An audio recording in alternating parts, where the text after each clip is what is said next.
A Tale of Two Cities by Charles Dickens. Book the Third, The Track of a Storm. Chapter 5, The WOOD-SAWYER. 1 year and 3 months. During all that time, Lucie was never sure from hour to hour that the guillotine would strike off her husband's head next. Every day, through the stony streets, the tumbrils now jolted heavily, filled with condemned, lovely girls, bright women, brown-haired, black-haired, and grey, youths, stalwart men and old, gentle-born and peasant-born, all red wine for la guillotine, all daily brought into light from the dark cellars of the loathsome prisons and carried to her through the streets to slake her devouring thirst. Liberty, equality, fraternity, or death, the last much the easiest to bestow, O guillotine.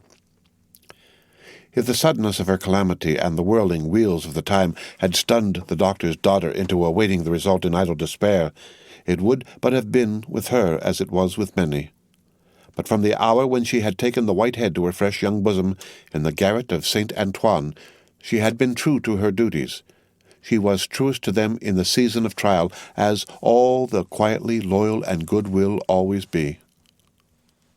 As soon as they were established in their new residence, and her father had entered on the routines of his avocations, she arranged the little household as exactly as if her husband had been there.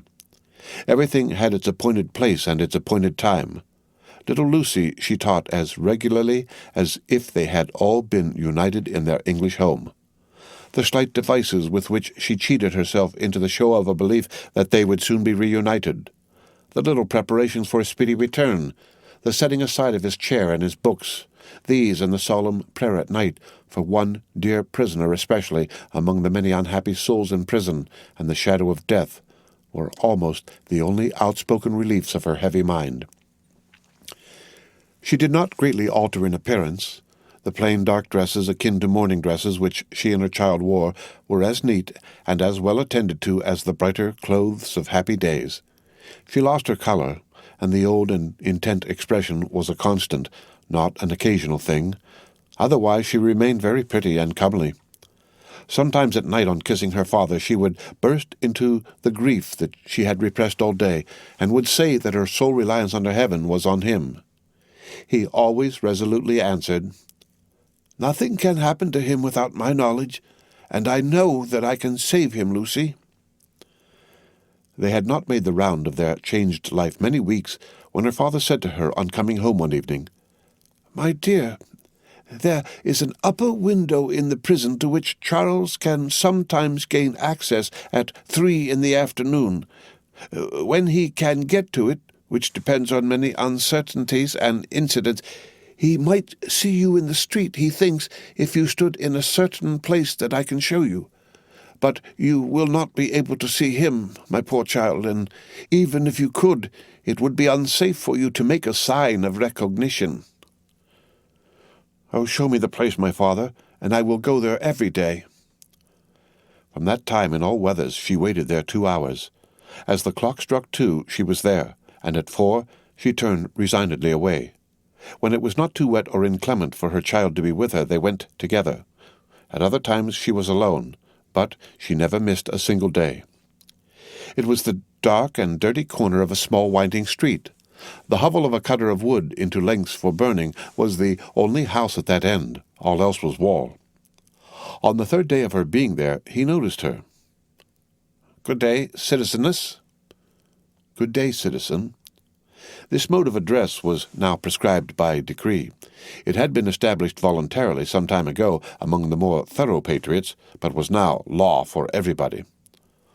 "Walking here again, citizeness?" "You see me, citizen."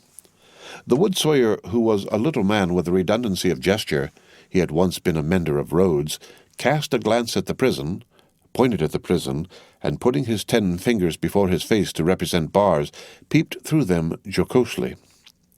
"But it's not my business," said he, and he went on sawing his wood.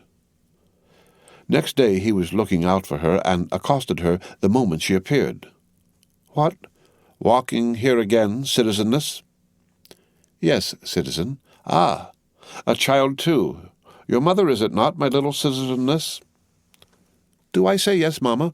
whispered little Lucie, drawing close to her. "Yes, dearest." "Yes, citizen." "Ah, but it's not my business. My work is my business. See my saw? I call it my little guillotine. La la la, la la la, and off his head comes." The billet fell as he spoke, and he threw it into a basket. "I call myself the Samson of the firewood guillotine. See here again. Loo-loo-loo, loo-loo-loo, and off her head comes. Now, a child, tickle, tickle, pickle, pickle, and off its head comes all the family." Lucie shuddered as he threw 2 more billets into his basket, but it was impossible to be there while the wood-sawyer was at work and not be in his sight. Thenceforth, to secure his goodwill, she always spoke to him first, and often gave him drink money, which he readily received. He was an inquisitive fellow, and sometimes, when she had quite forgotten him in gazing at the prison roof and grates, and in lifting her heart up to her husband, she would come to herself to find him looking at her, with his knee on his bench and his saw stopped in its work. "But it's not my business," he would generally say at those times, and would briskly fall to his sawing again. In all weathers, in the snow and frost of winter, in the bitter winds of spring, in the hot sunshine of summer, in the rains of autumn, and again in the snow and frost of winter, Lucie passed 2 hours of every day at this place, and every day on leaving it she kissed the prison wall. Her husband saw her, so she learned from her father. It might be once in 5 or 6 times. It might be twice or thrice running. It might be not for a week or a fortnight together. It was enough that he could and did see her when the chances served, and on that possibility she would have waited out the day 7 days a week. These occupations brought her round to the December month, wherein her father walked among the terrors with a steady head. On a lightly snowing afternoon she arrived at the usual corner. It was a day of some wild rejoicing and a festival. She had seen the houses as she came along, decorated with little pikes and with little red caps stuck upon them, also with tricolored ribbons, also with the standard inscription. Tricolored letters were favorite. Republic One and Indivisible, Liberty, Equality, Fraternity, or Death. The miserable shop of the wood-sawyer was so small that its whole surface furnished very indifferent space for this legend. He had got somebody to scrawl it up for him, however, who had squeezed Death in with most inappropriate difficulty. On his housetop he displayed pike and cap, as a good citizen must, and in a window he had stationed his saw, inscribed as his little Saint Guillotine, for the great sharp female was by that time popularly canonized. His shop was shut, and he was not there, which was a relief to Lucie, and left her quite alone. But he was not far off, for presently she heard a troubled movement and a shouting coming along which filled her with fear. A moment afterwards, and a throng of people came pouring round the corner by the prison wall, in the midst of whom was the wood-sawyer, hand in hand with the Vengeance. There could not be fewer than 500 people, and they were dancing like 5,000 demons. There was no other music than their own singing. They danced to the popular Revolution song, keeping a ferocious time that was like a gnashing of teeth in unison. Men and women danced together, women danced together, men danced together, as hazard had brought them together. At first they were a mere storm of coarse red caps and coarse woolen rags, but as they filled the place and stopped to dance about Lucie, some ghastly apparition of a dance figure gone raving mad arose among them. They advanced, retreated, struck at one another's hands, clutched at one another's heads, spun round alone, caught one another, and spun round in pairs until many of them dropped.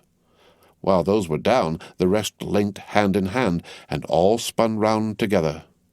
Then the ring broke, and in separate rings of 2 and 4 they turned and turned until they all stopped at once, began again, struck, clutched, and tore, and then reversed the spin, and all spun round another way. Suddenly they stopped again, paused, struck out at the time afresh, formed into lines the width of the public way, and, with their heads low down and their hands high up, swooped screaming off. No fight could have been half so terrible as this dance. It was so emphatic a fallen sport, a something once innocent, delivered over to all devilry, a healthy pastime changed into a means of angering the blood, bewildering the senses, and stealing the heart. Such grace as was visible in it made it the uglier, showing how warped and perverted all things good by nature were become.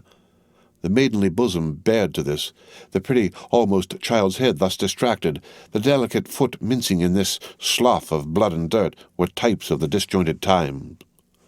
This was the Carmagnole. As it passed, leaving Lucie frightened and bewildered in the doorway of the wood-sawyer's house, the feathery snow fell as quietly and lay as white and soft as if it had never been. "Oh, my father!" for he stood before her when she lifted up the eyes she had momentarily darkened with her hand. "Such a cruel, bad sight!" "I know, my dear. I know. I have seen it many times. Don't be frightened. Not one of them would harm you." "I am not frightened for myself, my father, but when I think of my husband and the mercies of these people—" "We will set him above their mercies very soon.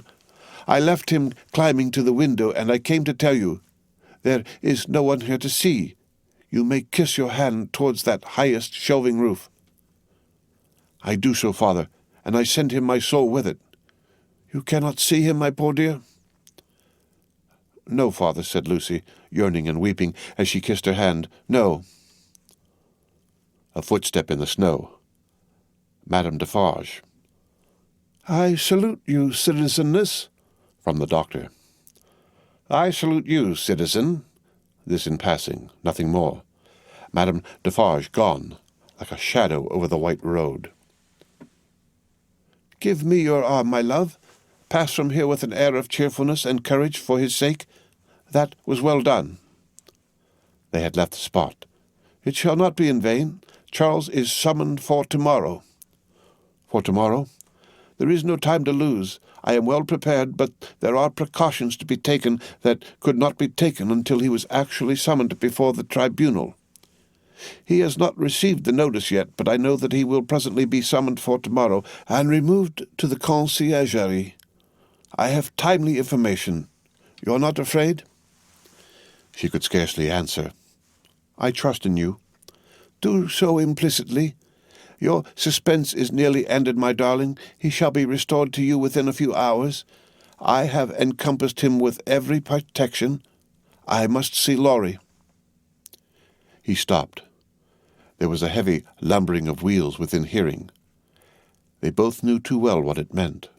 1, 2, 3.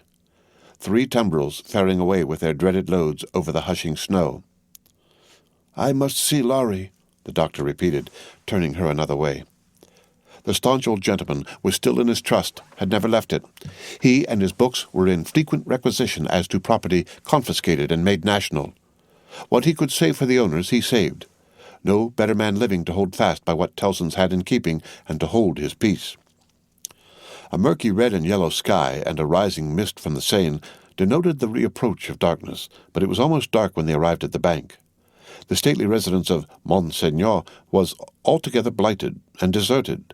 Above a heap of dust and ashes in the court ran the letters: "National property, Republic one and indivisible, liberty, equality, fraternity, or death."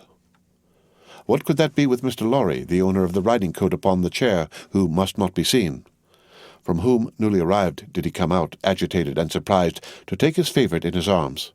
To whom did he appear to repeat her faltering words when, raising his voice and turning his head towards the door of the room from which he had issued, he said, "Removed to the conciergerie and summoned for tomorrow"? The end of Book the Third. The Track of a Storm, Chapter 5.